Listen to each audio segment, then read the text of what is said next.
Hello everyone, welcome to my channel HD Orion.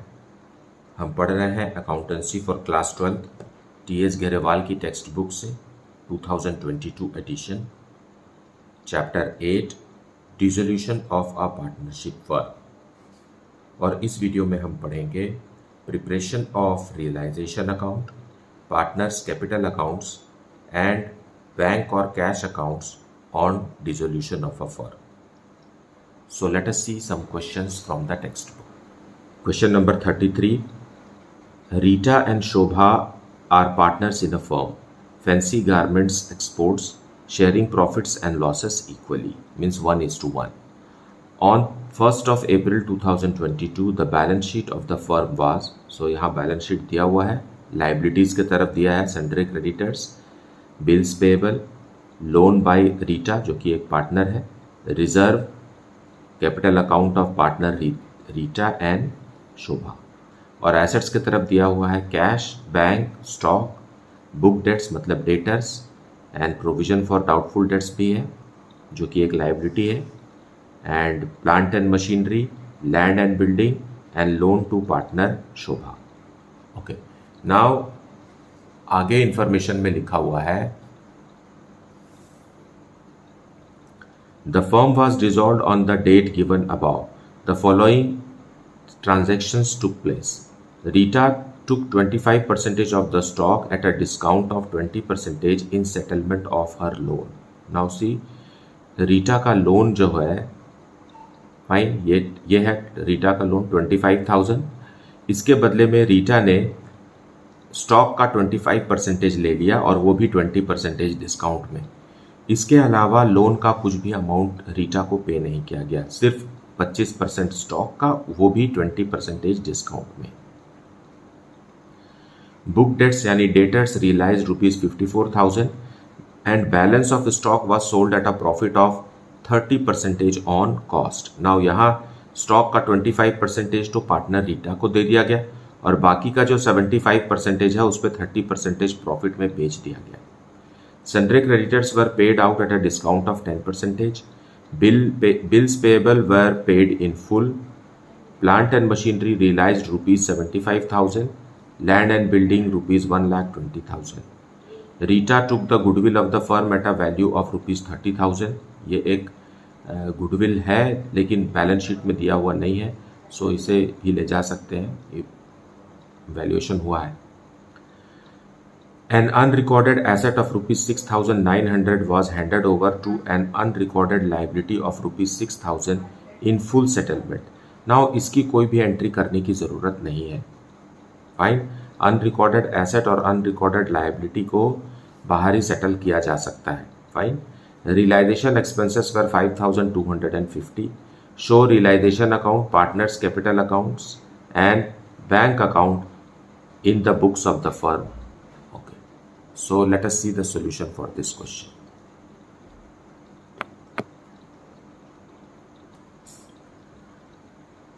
So it is solution 33rd.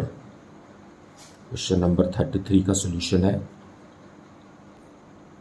सबसे पहले हम assets और liabilities को रियलाइजेशन अकाउंट में ट्रांसफ़र करके क्लोज करेंगे। एसेट्स जो है वो डेबिट बैलेंसेस होते हैं, इसलिए उसे हम रियलाइजेशन अकाउंट के डेबिट में डालेंगे बुक वैल्यू में। So stock is there for ₹75,000। जो अमाउंट बैलेंस शीट में लिखा है उसी अमाउंट में हमें इसे ट्रांसफ़र करना है। बुक डेट्स मतलब डेटर्स होता है। To plant and machinery,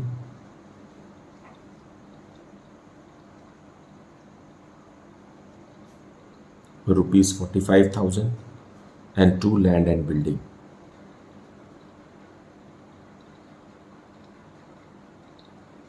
₹48,000। So इतने ही एसेट हैं और बाकी के जो एसेट्स हैं कैश और बैंक और लोन टू शोभा ये ट्रांसफ़र नहीं होंगे क्योंकि ये पार्टनर्स को बिलोंग करते हैं। एक तो लोन और दूसरा कैश और bank is already liquid. Fine, now book debts का आपको 66,000 लिखना है और इसका जो प्रोविजन फॉर डाउटफुल डेट्स है उसे आपको क्रेडिट साइड लिखना है क्योंकि ये एक लाइबिलिटी है और लाइबिलिटी क्रेडिट साइड से क्लोज हो रही है। So by provision for bad debts. then by sundry creditors,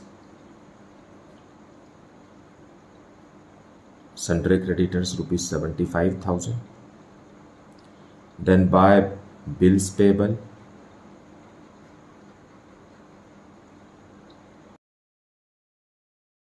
ये दोनों ही आउटसाइडर्स लाइबिलिटी है इसलिए यहाँ ट्रांसफ़र किया गया है। पार्टनर का लोन जो लाइबिलिटी में दिया है उसे ट्रांसफ़र नहीं करते कभी भी रियलाइजेशन अकाउंट में, और उसे बैंक से ही पेमेंट किया जाता है। Fine, now all the assets and liabilities has been transferred. Now आगे पॉइंट ए में लिखा हुआ है Rita took 25% of the stock at a discount of 20% in settlement of her loan. So हम यहाँ पर इस स्टॉक का 25% हम रीटा के लोन अकाउंट में ट्रांसफ़र करेंगे। सो बाय रीटाज लोन अकाउंट क्या दे रहे हैं हम? स्टॉक दे रहे हैं, और स्टॉक कितने का दे रहे हैं? 25% ऑफ दिस, है ना। सो हो गया ये 75,000 का 25% देना है, लेकिन इस पर 20% डिस्काउंट देना है। सो इसमें माइनस करने के बाद 20% डिस्काउंट दे दिया, मतलब 80% हो गया, है ना। तो आप इसको माइनस ना करके यहाँ सीधा 80% लिख दीजिए।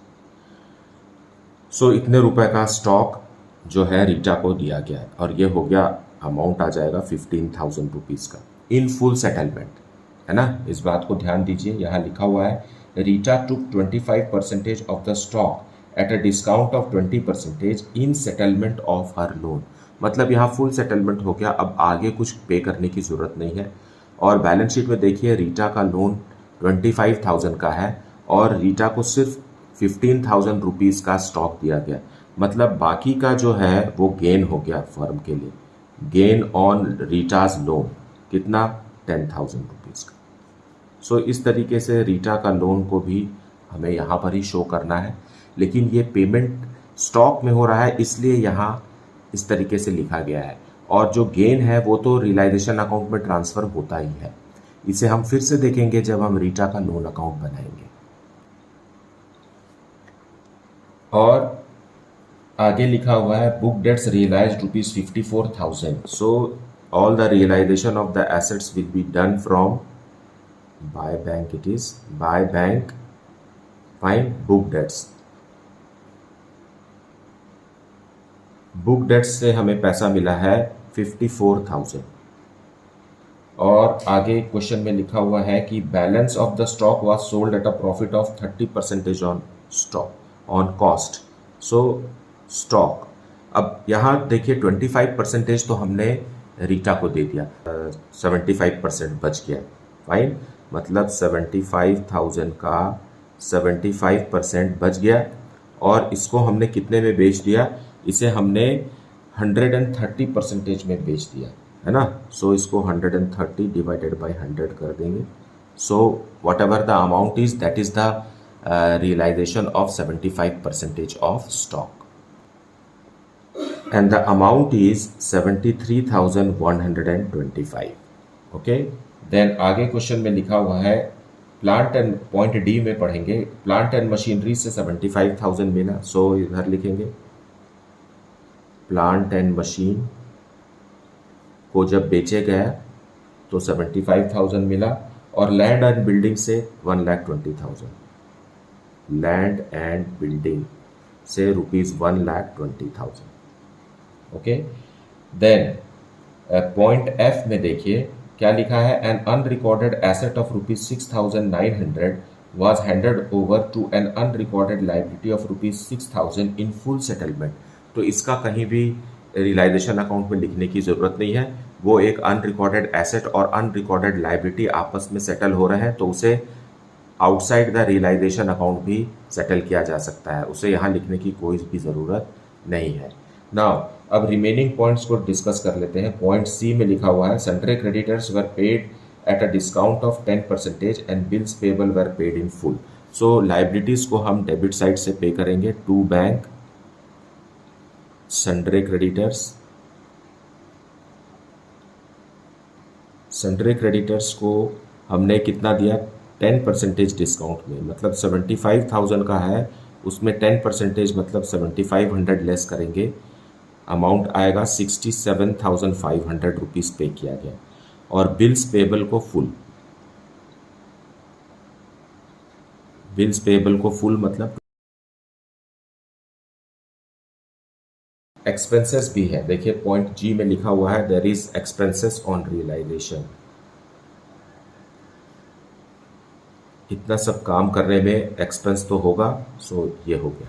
Now this way expenses are also through bank. Fine, मतलब फर्म ने कितना खर्चा किया। बट एक पॉइंट और है, पॉइंट ई देखिए, लिखा हुआ है Rita took the goodwill of the firm at a value of ₹30,000। Now Rita जो एक पार्टनर है वो गुडविल ले जा रही है, लेकिन गुडविल तो है नहीं बुक्स में। यहाँ देखिए एसेट्स में कहीं पर भी गुडविल नहीं है। सो गुडविल को भी हमें यहाँ रिकॉर्ड करना होगा क्योंकि रीटा लेकर के जा रही है, पार्टनर है। देंगे by Rita's capital account goodwill, और गुडविल को इन्होंने 30,000 रुपीज़ में ले लिया। Right, as suggested in the question point E. Now और कुछ भी नहीं है, इसे हम ग्रैंड टोटल करेंगे, ये आएगा 3,22,125। Now look side here, credit side is more and its total is 4,83,125। मतलब यहाँ गेन हो गया है ना, फर्म को गेन हो गया ₹1,51,375 का। So we will write here to gain और प्रॉफिट है ना, gain on realisation, and it will be given to both the partners, that is Rita and Shobha। Rita and Shobha, इनके कैपिटल अकाउंट में हम ट्रांसफ़र करेंगे अमाउंट को इक्वली। फर्स्ट लाइन में लिखा हुआ है क्वेश्चन के कि they are equal partners. Now अब हम इसे ब्रेक करेंगे, आएगा 75,687.5। सो पहले पार्टनर को 50 पैसा ज़्यादा दे देते हैं और दूसरे पार्टनर को हम 50 पैसा कम। फाइन, सो इस तरीके से प्रॉफिट को डिस्ट्रीब्यूट कर देते हैं। It is Rita's loan not Shobha. Now opening balance is how much, क्योंकि ये लाइबिलिटी है, रीटाज लोन इज ₹25,000। फाइन, अब रीटा को स्टॉक दिया गया है। स्टॉक कहाँ है, अभी रियलाइजेशन अकाउंट में है, तो रियलाइजेशन अकाउंट से हमें स्टॉक देना है। सो टू रियलाइजेशन लिखेंगे हम, 25% ऑफ द स्टॉक है ना। क्या मिल रहा है रीटा को, 25% मिल रहा है स्टॉक का, मतलब 75,000 स्टॉक है, 75,000 रुपीज़ का, उसका 25% आएगा 18,750। फाइन, अब इस पे भी 20% डिस्काउंट पे इसको एसेस किया जा रहा है। सो 20% ऑफ 18,750 इज 3,750, मतलब इतने रुपीज़ का स्टॉक रीटा को दिया गया, मतलब 15,000 रुपीज़ का स्टॉक दिया गया और कुछ भी पेमेंट रीटा को नहीं हुआ। As a result 10,000 rupees firm को गेन हो गया। फाइन, सो टू गेन है ये, तो ये भी रियलाइजेशन अकाउंट में ट्रांसफ़र होगा, गेन ऑन लोन। सो यही हमने रियलाइजेशन अकाउंट में दिखाया है। वैसे तो अदरवाइज लोन, पार्टनर का लोन जो है वो कभी भी रियलाइजेशन अकाउंट में हमें शो नहीं करना है, लेकिन जब कोई एसेट ले जा रहा है ना, इस लोन के बदले में कोई एसेट दिया जा रहा है, तो वो रियलाइजेशन अकाउंट से ही ट्रांसफ़र होकर के लोन अकाउंट में आएगा। और उसका गेन या लॉस जो होता है, ऐसे समय पे गेन भी हो सकता है, कई बार लॉस तो अभी तक नहीं हुआ है, परंतु जो भी गेन वगैरह होता है वो भी रियलाइजेशन अकाउंट में ही ट्रांसफ़र किया जाता है। So this way the loan account is to be treated. Now let us prepare partners capital account. So in partners capital account let us opening balance लिखेंगे पहले, by balance brought down, जैसा कि balance sheet में दिया हुआ है, ₹90,000 and ₹30,000। Now realization का profit लिख लेते हैं, by realization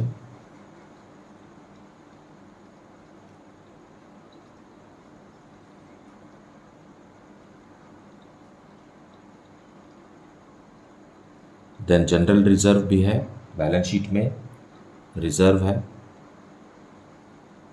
और क्योंकि पार्टनर्स इक्वल हैं, इक्वल प्रॉफिट शेयरिंग रेशियो है, इसलिए 24,000 को इक्वली हम पार्टनर्स को दे रहे हैं.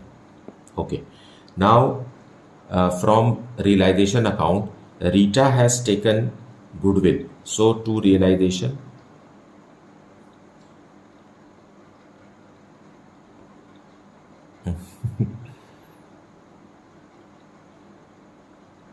गुडविल ले जा रही है रीटा 30,000 रुपीज़ में, सो ये भी यहाँ ट्रांसफ़र हो जाएगा. सो this much only in partners capital account, इसे हम क्लोज कर देते हैं. इधर ग्रैंड टोटल आता है 1,77,688, 1,77,688, और यहाँ बैंक से पेमेंट कर देंगे हम. Bank, this is your balancing figure. क्योंकि फर्म डिजॉल्व हो रहा है इसलिए हमें बैलेंस क्लोज डाउन नहीं लिखना है. फाइन. सो इतना रुपीज़ पेमेंट फर्म रीटा को कर रही है, और शोभा के लिए है 1,17,687.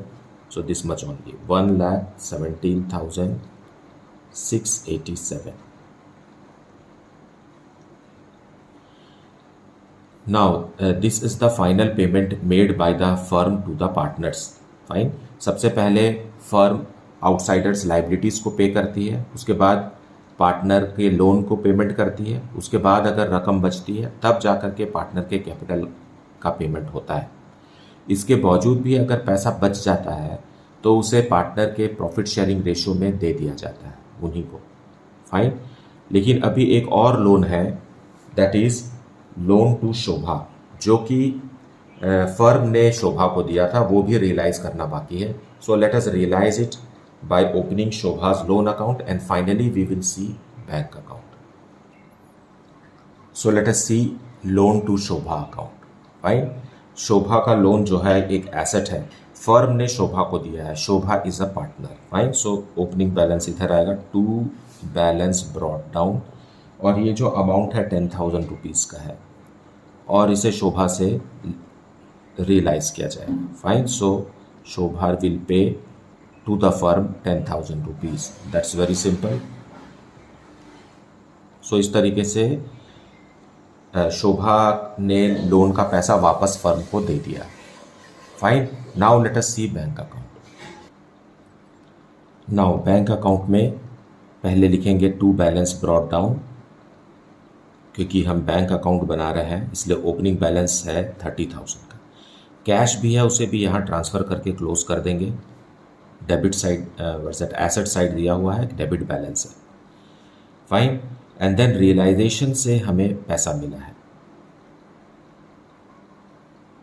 The amount realised by selling of assets, so 3,22,125.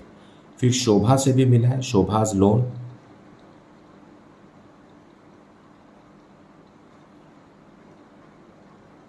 शोभा के लोन अकाउंट से 10,000 रुपीज़ मिला है.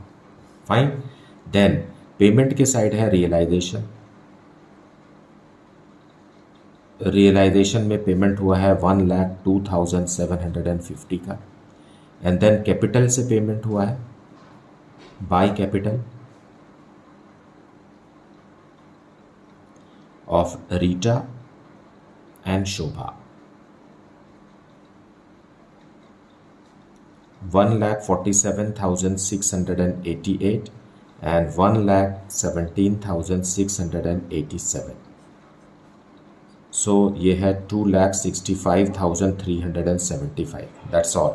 Now अब ग्रैंड टोटल कर देंगे, है 3,68,125.